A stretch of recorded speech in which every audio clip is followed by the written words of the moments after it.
Eu ainda lembro da madeira escura do banco onde me sentei, com os braços colados ao corpo e o coração parecendo uma pedra dentro do peito. As paredes do tribunal pareciam se fechar ao meu redor, abafando cada som, como se o mundo inteiro tivesse parado para me assistir desmoronar. À minha frente, ela estava sentada com a postura rígida e o olhar frio, aquele mesmo olhar que anos atrás me pedia colo depois de um pesadelo. Agora, era como se eu fosse um estranho. As palavras do juiz cortaram o ar como lâminas, condenado a 12 anos de prisão. Ouvi os murmúrios ao redor, mas o que me feriu mesmo foi o silêncio dela. Nenhuma lágrima, nenhum desvio de olhar, nenhum sinal de dúvida. Ela realmente acreditava naquelas mentiras que contaram a seu respeito, ou tinha motivos mais profundos para querer que eu desaparecesse? Naquela sala iluminada por janelas altas e frias, eu senti algo dentro de mim morrer. Não era só o orgulho ou a dignidade, mas a certeza de ter sido um bom pai. Será que errei tanto assim? Será que falhei em algo sem perceber? Ou alguém a envenenou com mentiras enquanto eu estava ocupado demais tentando sustentar tudo? Ao sair escoltado, não houve sequer uma despedida. Nenhuma palavra de consolo. Apenas os estalos dos passos ecoando no chão liso do fórum. E ainda assim, mesmo com as mãos algemadas e a alma em pedaços, uma parte de mim ainda esperava que ela gritasse pai, que dissesse que tudo aquilo era um engano. Mas não. O silêncio dela foi mais cruel que a sentença. Porque não é o cárcere que mais dói, é o abandono de quem a gente ama. Entrei no camburão sem saber se algum dia voltaria a ser chamado de pai por aquela que um dia foi minha maior alegria. E foi ali, com o corpo balançando pelas ruas, que uma pergunta começou a martelar sem parar. Quem realmente quis me ver atrás das grades? As grades não eram o pior. O que mais me torturava eram as noites. O silêncio do pavilhão, interrompido apenas por roncos, sussurros e o barulho de metal arrastando no chão. Deitava em um colchão fino, encarando o teto rachado, e era ali que minha mente me traía. As imagens dela pequena, com os cabelos embaraçados e rindo enquanto corria pela sala, vinham como facas lentas, cortando minha resistência dia após dia. No começo, achei que enlouqueceria. Tentava repetir para mim mesmo que era inocente, que um dia tudo seria esclarecido. Mas o tempo não é gentil com quem espera. Os dias se tornaram iguais, e o mundo lá fora parecia um sonho antigo.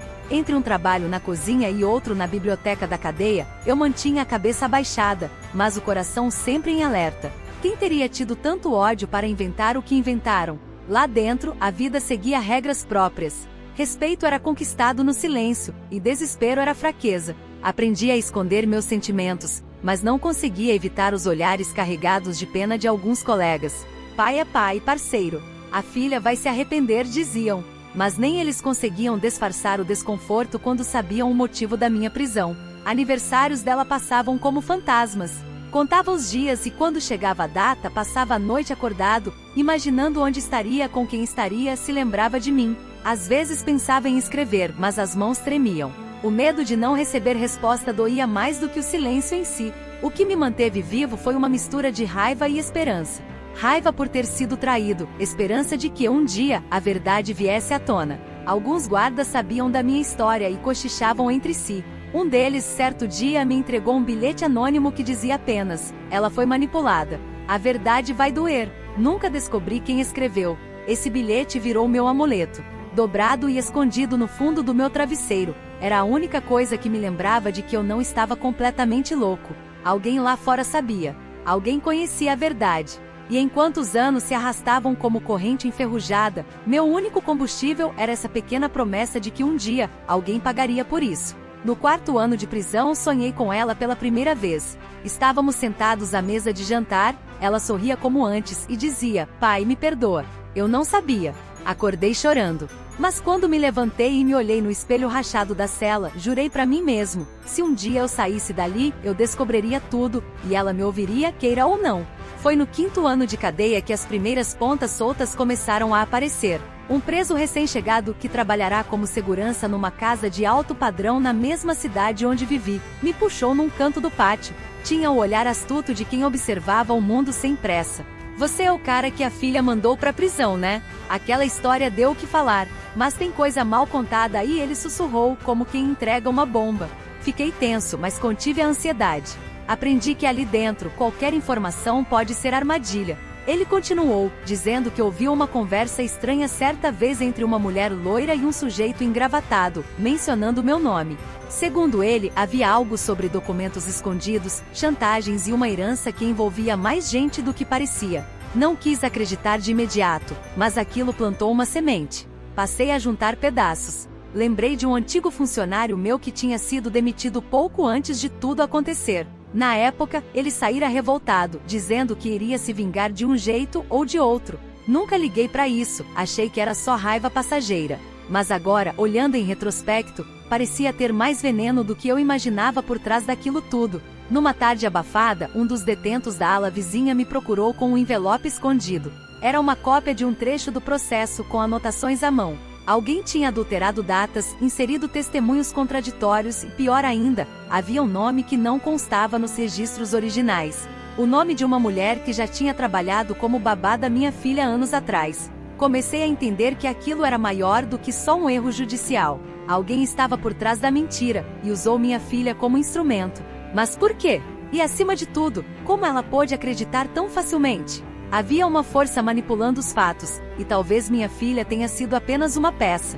Nessa época, o diretor da prisão mudou, e com ele veio um assistente social que se interessava por casos mal resolvidos. Contei parte da minha história, e ele prometeu tentar acessar os arquivos externos. Mas antes que pudesse avançar, ele foi transferido repentinamente. Mais um obstáculo. Mais uma porta fechada sem explicação. Mas eu não desisti. Comecei a guardar os nomes que surgiam, as datas incoerentes, as pistas soltas. O tempo que antes era só castigo virou meu aliado. E em cada detalhe mal explicado, minha vontade de reencontrar minha filha se misturava com o desejo de justiça. Eu precisava saber quem envenenou a mente dela. E o que ganharam com a minha queda? A porta da penitenciária se abriu com um rangido longo, como se até o ferro tivesse dificuldade de me deixar ir. Respirei o ar de fora como quem retorna de um mergulho profundo. O céu estava nublado, pesado, como se a cidade sentisse vergonha por tudo que permitiu acontecer. Nenhum abraço me esperava. Nenhuma alma conhecida. Só um motorista contratado pelo Estado, pronto para me deixar no endereço que declarei como provisório. Durante o trajeto, fiquei observando pela janela as mudanças ao redor. Novos prédios, fachadas trocadas, ruas que pareciam mais estreitas. Mas a pior mudança era que eu sentia dentro de mim. O homem que saía dali não era mais o mesmo que fora preso. As 12 primaveras que me roubaram levaram também a leveza que eu tinha no olhar. Só restava agora um peso silencioso, e uma ferida aberta que não cicatrizava. Pedi ao motorista que passasse por uma rua específica antes de me deixar. Era a rua da antiga casa onde criei minha filha. A casa estava lá, mas com a pintura desbotada e um jardim mal cuidado. Havia roupas infantis estendidas no varal. Meu coração acelerou, mas me mantive dentro do carro. Só queria olhar por fora. Sentir o cheiro da memória, mesmo que à distância. Ali parado, notei que havia cortinas mexendo no segundo andar. Alguém nos observava? Senti um arrepio percorrer minhas costas. Pensei em descer, tocar a campainha, mas algo me segurou. Não era medo, era um instinto. Algo me dizia que ainda não era a hora. Ainda havia perguntas sem resposta, e aparecer de repente poderia causar um estrago maior do que eu imaginava. Fui deixado num quartinho dos fundos da casa de um conhecido distante, um senhor aposentado que nem quis saber detalhes. Aqui tá a chave. Fica o tempo que precisar, mas sem confusão, ele disse. E eu aceitei. Aquilo era melhor do que qualquer cela. Era pequeno, abafado, mas me dava liberdade. E liberdade, depois de tanto tempo, é como água para quem atravessou o deserto. Nas primeiras noites, mal dormia. A cabeça fervilhava com o que eu deveria fazer. Procurar minha filha? Esperar que ela me procurasse? Começar uma investigação por conta própria? Os rostos e vozes do passado vinham como fantasmas toda vez que eu fechava os olhos. Mas havia uma certeza, eu não podia simplesmente seguir a vida como se nada tivesse acontecido. Foi nesse ponto que percebi, eu precisava ver com os próprios olhos quem ela havia se tornado. E o destino tratou de acelerar isso. No terceiro dia de liberdade, entrei num supermercado da vizinhança para comprar café e pão. E lá, entre as prateleiras de cereais, vi o rosto dela pela primeira vez em 12 anos. Mais magra, com os olhos cansados e um menino de uns 5 anos ao lado. Meu coração quase saiu pela boca. Ela estava de costas, empurrando o carrinho com movimentos mecânicos, como quem faz tudo no piloto automático.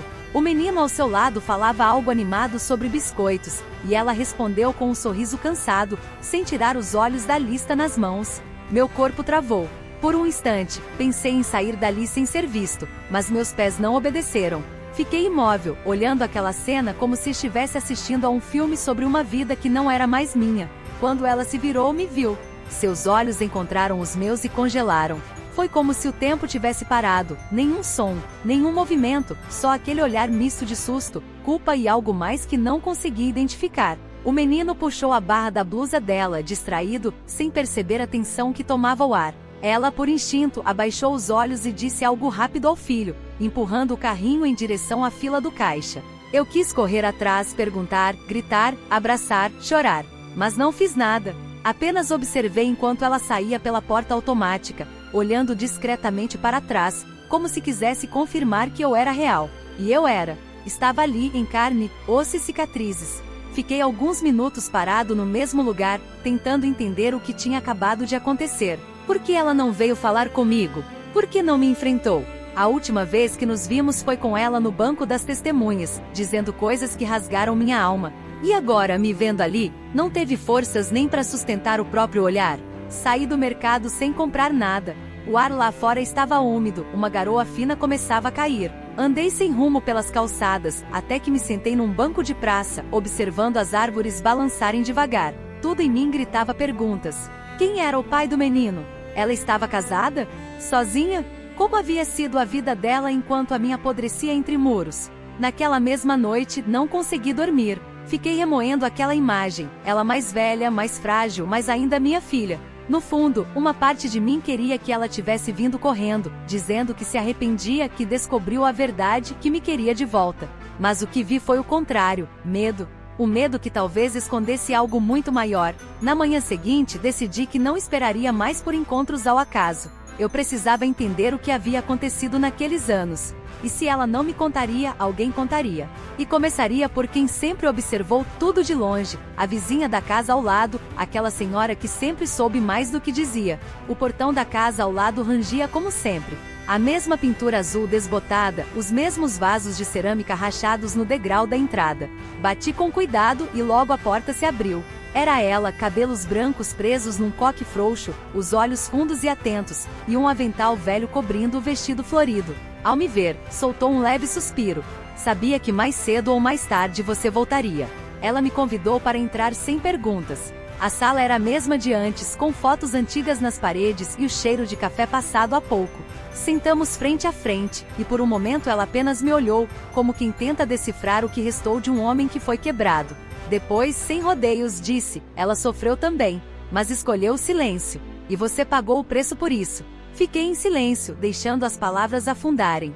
Foi então que ela levantou e caminhou até uma velha cômoda no canto da sala. Abriu a última gaveta, puxou uma caixa de papelão gasta e de dentro, tirou um envelope amarelado. Estava fechado, com meu nome escrito à mão na frente. Ela me entregou isso anos atrás, pediu que eu guardasse. Disse que talvez um dia tivesse coragem de mandar. Minhas mãos tremiam ao segurar o papel abrir devagar, sentindo o cheiro de tinta antiga e palavras contidas. A carta começava hesitante, com um pai rabiscado, como se ela tivesse tentado escrever de outra forma e voltado atrás. As primeiras linhas pediam desculpas. Diziam que ela foi pressionada, que teve medo, que não sabia em quem confiar. Mas o que mais me feriu, e ao mesmo tempo me aliviou, foi quando ela escreveu, não foi você. Eu descobri depois. Mas já era tarde. Ela mencionava um nome, o do antigo funcionário que eu havia demitido, e que, ao que parecia, a procurou com falsas provas, manipulando emoções e alimentando a ideia de que eu a havia traído de forma imperdoável. Ela contou que tentou voltar atrás antes do julgamento, mas foi impedida. Disseram que, se recuasse, ela poderia ser presa por falso testemunho. Estava jovem, assustada, sozinha, e então escolheu o caminho mais covarde, calar-se. No fim da carta dizia que sonhava em me reencontrar, mas que não sabia se teria coragem de encarar o que fez.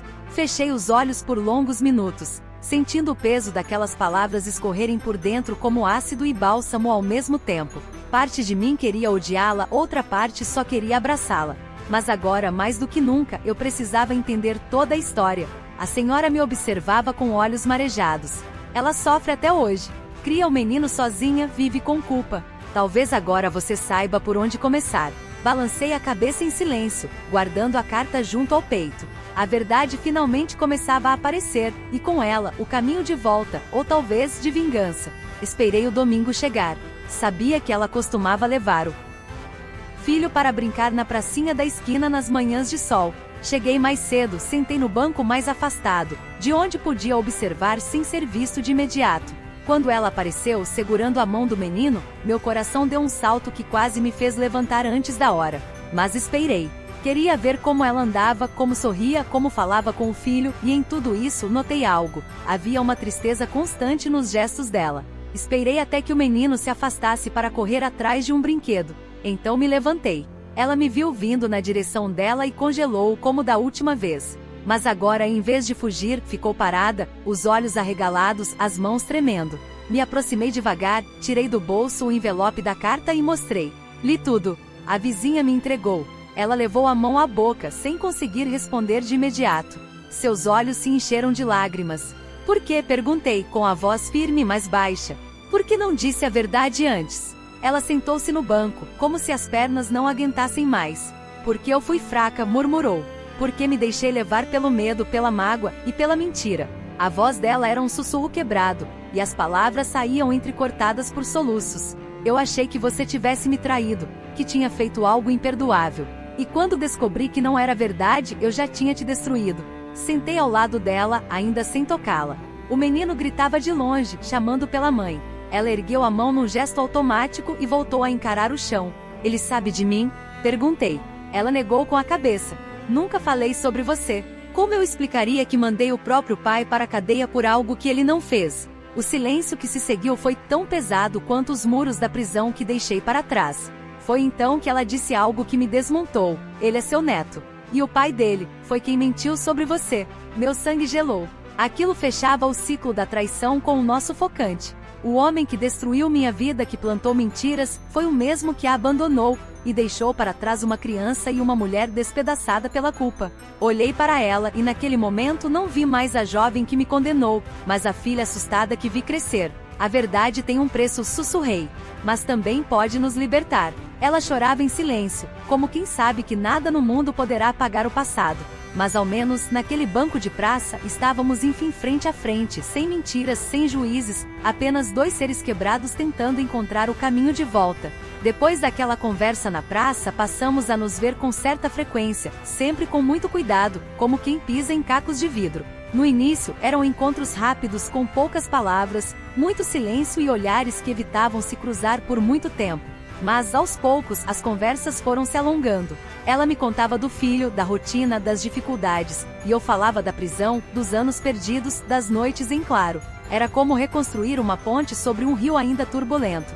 Ela me pediu perdão, não apenas uma vez, mas em cada gesto, em cada café servido com as mãos trêmulas, em cada abraço inseguro que durava segundos, mas dizia tanto. O menino, sem saber quem eu era, passou a me chamar de moço do banco. Eu sorria por dentro, sentindo algo novo florescer, uma esperança discreta, mas insistente. Foi numa dessas tardes que conheci a babá do menino, uma moça jovem, de sorriso doce e olhar curioso. Ela parecia sempre me observar com uma pontinha de interesse que ia além da simples educação. Era discreta, mas presente. E toda vez que ela me oferecia um chá ou puxava assunto com perguntas inocentes, eu sentia algo diferente no ar, uma leveza que não existia nos outros encontros. Minha filha notou, talvez antes mesmo de mim. Um dia, enquanto dobrávamos roupas juntos, ela comentou com um meio sorriso: ela gosta de conversar com você. E você fica mais calmo quando ela está por perto. Tentei disfarçar, mas era verdade. Havia algo naquela moça, talvez o frescor da juventude, talvez a ausência de culpa nos olhos que me fazia sentir vivo de novo. Com o tempo, os olhares se prolongaram. Os toques acidentais ficaram menos acidentais. As conversas se tornaram mais íntimas. Mas havia uma linha tênue ali, quase invisível, entre o desejo e o respeito, entre o impulso e a razão. Eu era o pai da mulher que ela trabalhava para cuidar, e ainda assim, havia algo inevitável crescendo no silêncio entre nós. Minha filha nunca me repreendeu. Pelo contrário, um dia, ao me despedir na porta, ela disse, quase como quem deixa escapar: Talvez seja justo que alguém finalmente olhe para você sem medo nem julgamento. Fiquei parado ali, com essas palavras martelando na cabeça enquanto a noite caía. Eu ainda não sabia o que seria do futuro. Se o perdão dela bastaria para apagar as dores, se eu conseguiria ser parte daquela nova família, se aquele sentimento pela babá era um sopro passageiro ou algo mais. Mas de uma coisa eu tinha certeza: depois de tudo que vivi, o que mais me assustava não era o passado, era a possibilidade real de voltar a amar.